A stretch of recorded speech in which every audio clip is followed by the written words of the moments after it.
So I've seen current mirror circuit, wherein the main purpose of current mirror is to replicate this current in the amplifier side. So this is your amplifying MOSFET, and this part you use to control the biasing, the current biasing in the amplifier side.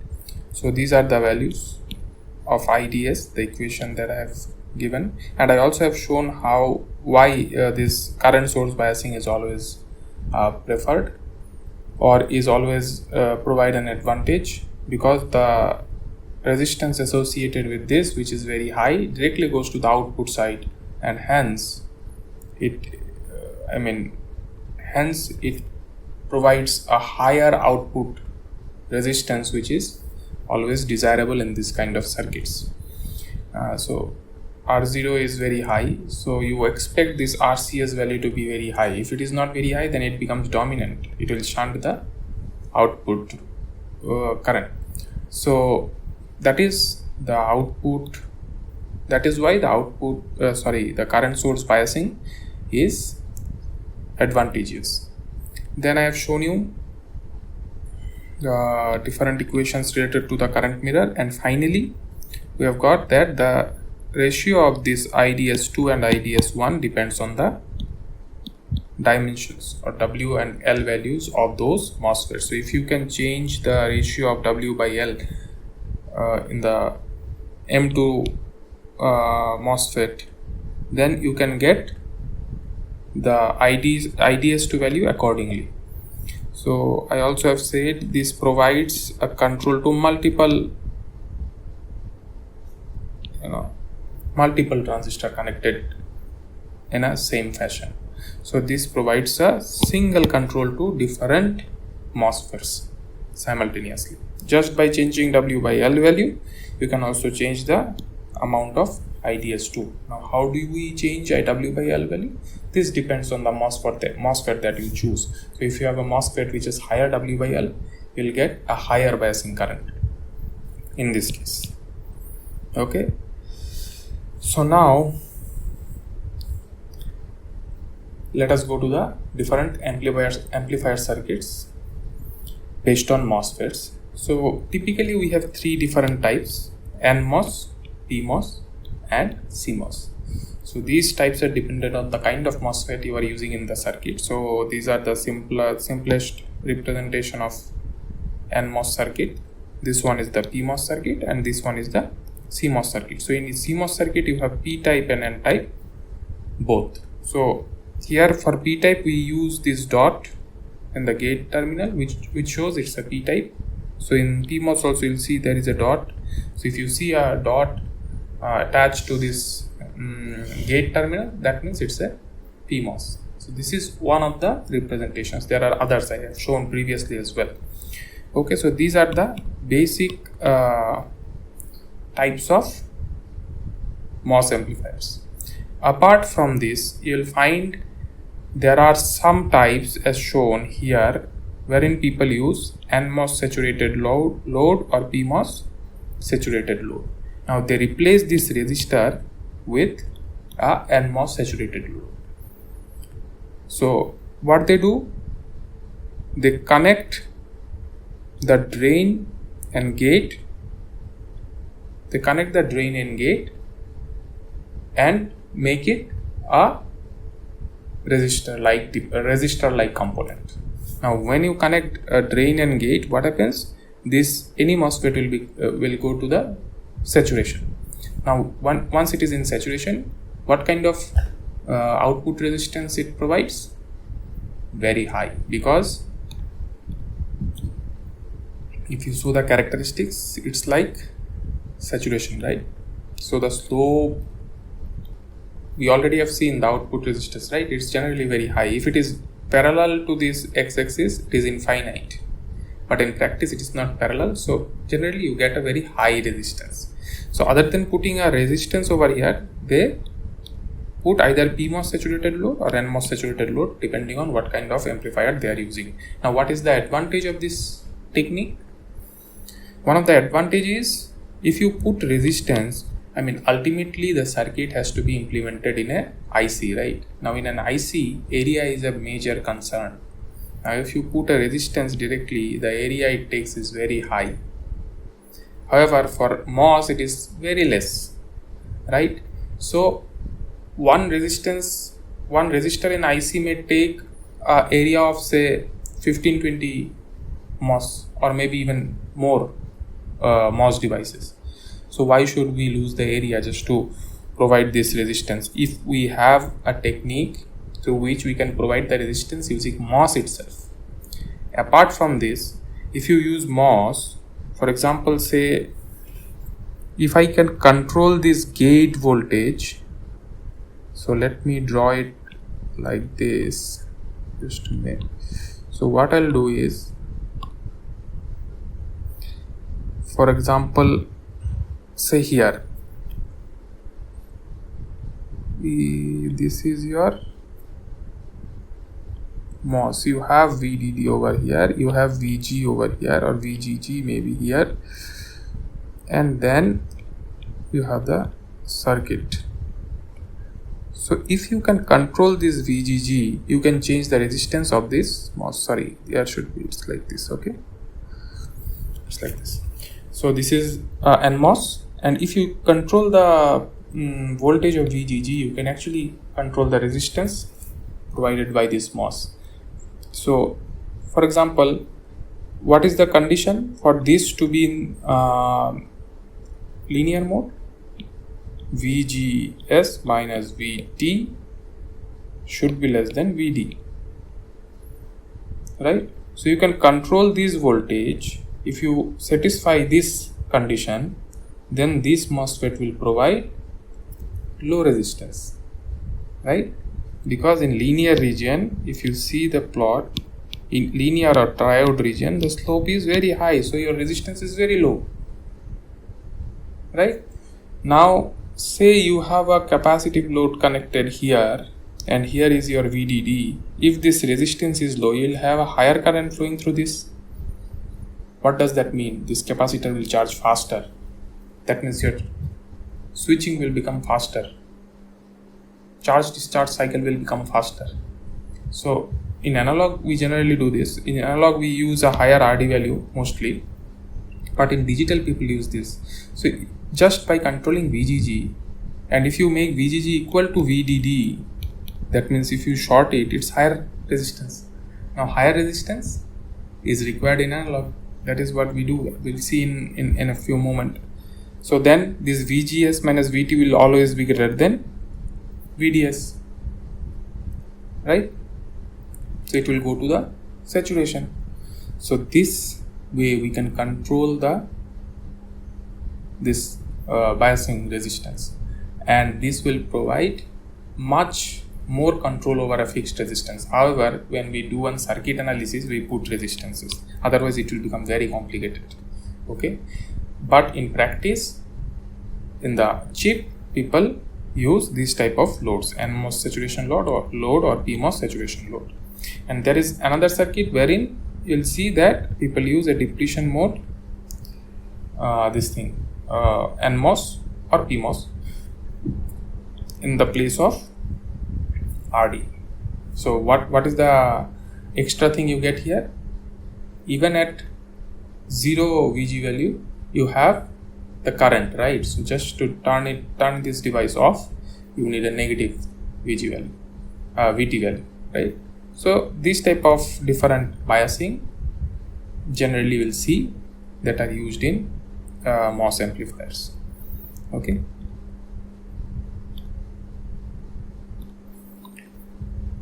So this is the loads in MOS, just now I have shown. So these are the loads in MOS amplifiers. Generally we use resistive loads, but we have already shown that a current source biasing is little bit advantageous because it provides a very high resistance, offers a very high resistance at the output side, which is desirable. And we have seen a combination of these both, wherein you have a current source biasing which is controlled by the other side of the circuit. So this is current mirror, wherein this current is given by this equation. So if you change the W by L value of M2, you can actually change the IDS2 value. Or if both the W by L values are same, that means you are taking the MOSFETs of same type, this current is just a reflection of IDS1. So IDS2 is just a reflection of IDS1. That's why we call it a current mirror. Okay. Apart from this, I also have shown here a similar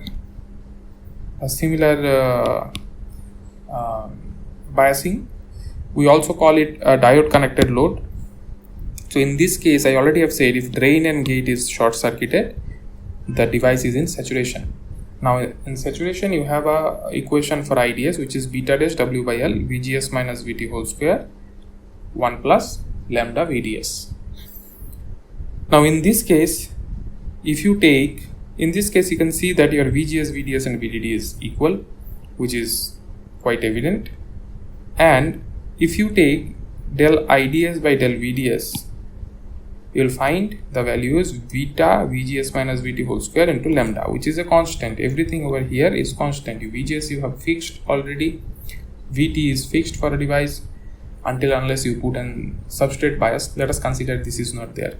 Then your beta is constant. What is beta? Beta is beta dash W by L. So beta dash is mu and Cox for it. This is also technology parameter. Mu and Cox is fixed for an technology. And then your W by L is also fixed. So you will find that your R value, the resistance that it offers is 1 by beta L, 1 by beta lambda into VGS minus VT whole square, right? So this is the resistance it offers.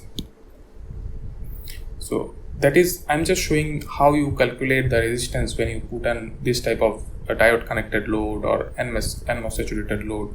So in this case, if you want the resistance to be different, what you do? This is beta is a function of W by L. Generally it is constant for a MOSFET.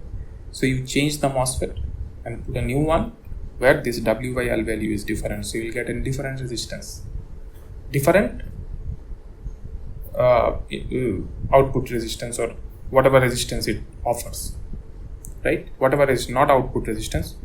Output resistance in here, I mean that when you connected the whole thing in this fashion, whatever will be the resistance, equivalent resistance that you are getting. Okay, so you will get a different kind of resistance in this case. However, I already have shown in the previous slide that if you change the voltage of VGG over here, disconnecting this, then you also have a control over the resistance. You can go from high to low, low to high, based on the potential you offer in this terminal.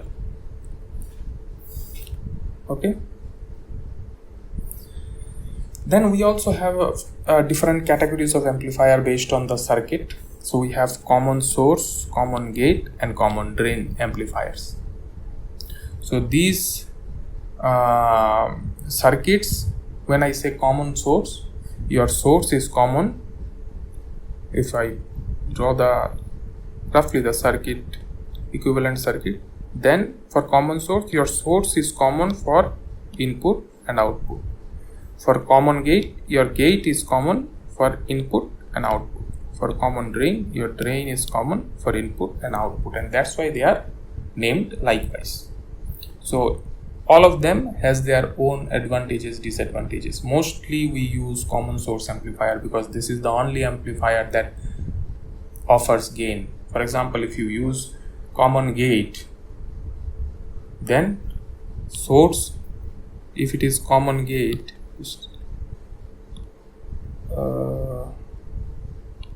show me, if it is common gate, so your input is from source side and it is output is from drain side. So from IDS value is same in the source side and drain side. We already have seen, I think we have already seen in previous circuit that IDS value is same in drain and source side. Here in the drain and source side, your IDS value is same. So you basically don't have a much higher gain. It only depends on the resistances of in the both the sides, right? If your current is same, so the voltage that will appear in those terminals will depends on the resistances connected. So you don't get a very high gain in this case. Okay. However, in case of common drain, it is also known as means. So I wrote it in short, AKA. Okay. So it's basically also known as. So you can say it source follower. Source follower means the output will follow the source. Okay. In this case also, if your drain is common, then it will follow the source. What does it mean? Whatever will appear in the source will go to the output. So it's basically the same voltage you are getting in the source side as well as in the output side. So the gain is basically zero. No gain condition almost. So if you want gain from MOS amplifiers, you generally use common source amplifiers. However, there are some advantages of common gate and common drain, which I'll discuss, and that's why we still use these two circuits. So one of the advantage for common gate, it is written, it provides high bandwidth. So similarly, you must have some advantages, right? That's why you are studying these two circuits. However, you will lose gain. So there are requirements where probably gain is not the only concern. You need, say, some other parameters to be dominant, or you need to change some other parameters, and in that case you use common gate and common drain. So this is your common source amplifier circuit. It is shown here. So you have VDD, you have Vin, you have RS dash, which is the series resistance connected to the Vin. You have CC1, one capacitance here, one capacitance in the output side. So the major purpose of putting this capacitance is to decouple the DC from AC. What you want is you have a DC bias, right? So the DC current you don't want to go in that side. So it will block the DC currents. Okay, so it will only allow the AC to flow through. You have another capacitance called CS. So CS is also same. It blocks DC, only allows the AC to go through. So for AC signal, this capacitance should act as an short circuit, right? For DC, it's kind of an open circuit. For AC, it should act as an short circuit. So what are the typical values you want for CS1 and CS2? If you see 1 by j omega C, right? This is the Z value, impedance value. So if you want this to be a short circuit for AC, you need a higher C value. So generally you put high C capacitors in this input and output, some in microfarads, so that it can act as an short circuit for AC signals. Generally these circuits are used for low frequencies, or I will do a low frequency analysis. Let me put it in that way. Okay, so your C value should be higher.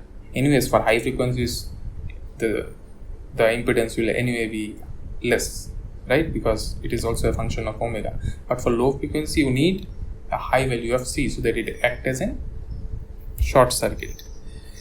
And then you have this RG value, which we use for biasing. So what is your RG? Basically, it's RG1 parallel RG2. We already have seen this one. There is no current in this side. So for DC biasing, we use RG. So your RG is very important. Otherwise, your DC biasing will not satisfy. And your DC biasing is important because it defines the load line. We already have shown. So this RG value is basically RG1 parallel RG2. This current is not present. So remember, this RG value can be defined as RG1 plus RG2. Okay. So this is your RG value. And what is the typical value? We have seen they are in mega ohms. So this resistance, RG resistance, will be little bit higher in mega range. So one of the examples we've shown, one is 9 mega ohm, another one is 6 mega ohm, the RG1 and RG2 value. So they are more or less in mega ohms.